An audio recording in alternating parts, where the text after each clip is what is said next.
बिहार में 20 अगस्त 2024 से ज़मीन का सर्वे शुरू होने जा रहा है।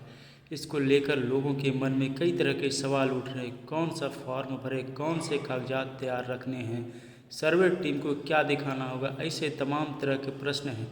ऐसे में जानिए कि ज़मीन सर्वे से पहले आपको कौन कौन से कागजात तैयार रखने हैं। आवेदक को स्व घोषणा सेल्फ डिक्लेरेशन के लिए किन किन दस्तावेजों की ज़रूरत है। दादा परदादा के नाम से जो ज़मीन है उसे सर्वे से अपने नाम पर करवाया जा सकता है। जानिए आपको क्या करना होगा। ज़मीन सर्वे के वक्त कौन कौन से दस्तावेज तैयार रख लेना है, अगर इसके बारे में जाने तो बताया जा रहा है कि 4-5 चीज़ें हैं जिनका ध्यान रखना है। आपको ज़मीन की रसीद जिसके नाम से भी हो, रजिस्ट्री की कॉपी, खाता खतियान या पुरानी जो ज़मीन है उसका नक्शा रखना होगा। राजस्व एवं भूमि सुधार विभाग की ओर से इसको लेकर ऑनलाइन प्रक्रिया भी शुरू की गई है। इसके लिए वेबसाइट भी उपलब्ध है। मोबाइल के प्ले स्टोर से बिहार सर्वे ट्रैकर नाम से ऐप है, उसको डाउनलोड कर सकते हैं और सेवा का लाभ ले सकते हैं।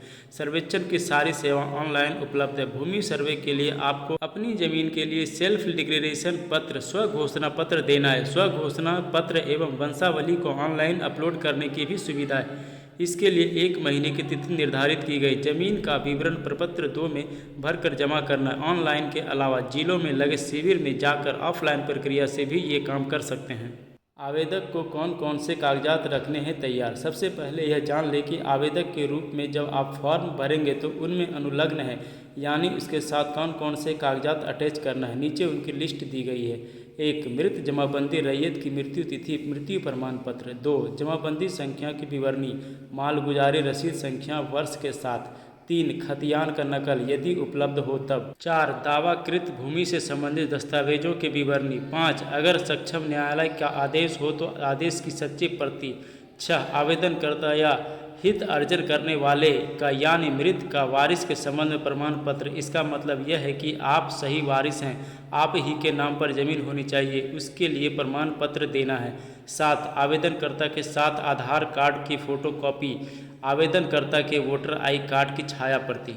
ज़मीन सर्वे की ज़रूरत क्यों पड़ी। बता दें कि यह ज़मीन छीनने की प्रक्रिया नहीं है, कहीं कोई झोल झाल नहीं होगा। झोल झाल था उसको समाप्त कर दिया जाएगा। जो ज़मीन आपकी है आपकी बनकर रहे, इसके लिए यह किया जा रहा है। इसके अलावा यह भी है कि एक तो जो सही ज़मीन है वह सही व्यक्ति के पास चली जाएगी, जिसके साथ ही जो ज़मीन विवाद का मामला आता था वह भी खत्म हो जाएगा।